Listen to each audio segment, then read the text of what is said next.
বাংলাদেশের সাম্প্রতিক ঘটনাবলী নিয়ে পশ্চিমবঙ্গের প্রদেশ কংগ্রেসের সভাপতি শুভঙ্কর সরকার একটি সাংবাদিক সম্মেলন করেন। এই সাংবাদিক সম্মেলনে তিনি ঠিক কি বললেন শুনে নেওয়া যাক। বাংলাদেশের ঘটনা এবং হিন্দুদের উপরে আক্রমণ লক্ষ্য করছি, তখন যন্ত্রণা ব্যথা নিয়ে এটাই মনে করছি আমরা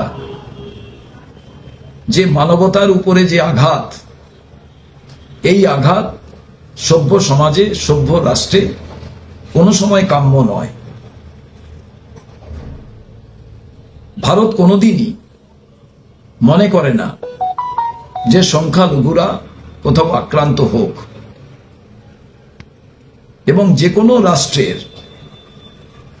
তাদের নৈতিক দায়িত্ব যারা সংখ্যালঘু তাদের নিরাপত্তা দেওয়া, তাদের সুরক্ষা সুনিশ্চিত করা। সংখ্যাগুরু মানুষ যারা থাকেন তাদেরও নৈতিক দায়িত্ব টেক কেয়ার করা সংখ্যালঘুদের, এবং কোনোভাবেই সংখ্যাগুরু এবং সংখ্যালঘু কেউ যাতে হিংসার শিকার না হন, এটাই জাতীয় কংগ্রেস সবসময় মনে করে। আজকে আমি এই সমস্ত ঘটনাগুলো বিষয়ে আমাদের ইসকনের ভাইস প্রেসিডেন্ট রাধারমন দাস মহাশয়, তার সঙ্গে দীর্ঘক্ষণ আলোচনা করি। যিনি ইসকনের তরফ থেকে প্রতিনিয়ত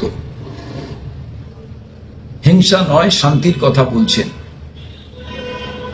এবং তার সঙ্গে আলোচনা ক্রমে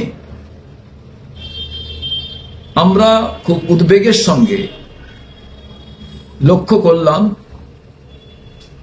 সমস্ত মহারাজ প্রভু যারা ধর্ম প্রচার করেন তারা খুব ভীত শঙ্কিত। সে যে ধর্মেরই হোক না কেন, যে সম্প্রদায়েরই হোক না কেন। এবং রাধারমন দাস মহাশয় বললেন যে হরে কৃষ্ণ এই মন্ত্রের দ্বারাই সমস্ত কিছু থেকে মুক্তি পাওয়া যাবে। কিন্তু আমি জাতীয় কংগ্রেসের পক্ষ থেকে এই কথাটা সবাইকে মনে করিয়ে দিতে চাই। ভারতবর্ষের মাটিতে দাঁড়িয়ে আমরা সবসময় এটা মনে করি সংখ্যালঘু যারা, তাদের নিরাপত্তা দেওয়ার দায়িত্বটা সরকারের, এবং কোনো রাষ্ট্র যখন সেটা দিতে পারে না তখন এটা ভাবা প্রয়োজন যে সেই দেশের বিদেশ নীতি, সেই দেশের কূটনীতি কোনো না কোনো ভাবে বিফল হচ্ছে। এবং আমরা এটাও উদ্বেগের সঙ্গে লক্ষ্য করছি, ভারতবর্ষের কোনো মা যদি সন্তান হারান, তিনি যদি মুসলমান সম্প্রদায়ের হন, তার যে ব্যথা যন্ত্রণা থাকে, তার যে কান্না থাকে, ঠিক একইভাবে বাংলাদেশের মাটিতে যে হিন্দু মা তার সন্তানকে হারাচ্ছেন তারও একই ব্যথা যন্ত্রণা কান্না থাকে। অতএব শুধু রাজনীতির জন্য প্রতিবাদ করা, রাজনৈতিক মুনাফার জন্য কোনো জায়গায় ধিক্কার জানানো, এটা মানবতার পক্ষে এক বড় রকম নাটক বলেই মানুষ মনে করছে। ভারত সরকারেরও ভাবা প্রয়োজন, বাংলাদেশের মাটিতে যখন এটা ঘটছে,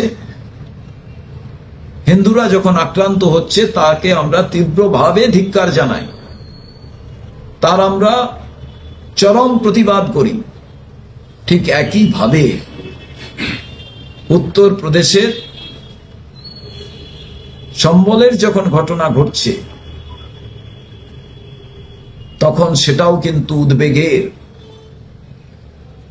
রাহুল গান্ধী ওখানে পৌঁছবার চেষ্টা করছেন, অন্যান্য নেতা নেত্রীদের সেখানে যেতে দেওয়া হচ্ছে না। সাধারণ মানুষ কেমন ভাবে আছেন সেটাও কিন্তু উত্তরপ্রদেশের মানুষ, কংগ্রেসের নেতৃবর্গ জানতে পাচ্ছেন না। এটাও উদ্বেগের, এটাও যন্ত্রণার। অতএব বাংলাদেশে ঘটলে সেটা অপরাধ, ভারতবর্ষে ঘটলে সেটার প্রতিবাদ করব না। সীমান্তে দাঁড়িয়ে নিজেদের এভাবে চিহ্নিত করব যে আমরা বাংলাদেশের যে ঘটনা ঘটছে তার প্রতিবাদ করছি, কিন্তু ভারতবর্ষের মাটিতে যা ঘটনা ঘটছে তার প্রতিবাদ করছি না। এটা প্রহসন ছাড়া কিন্তু আর কিছু নয়। Bureau report, ND Bangla news. সবার আগে সব খবর, সঠিক খবর পেতে ফেসবুক পেজটি ফলো করে এবং ইউটিউব চ্যানেলটি সাবস্ক্রাইব করে রাখুন আর শেয়ার করতে ভুলবেন না।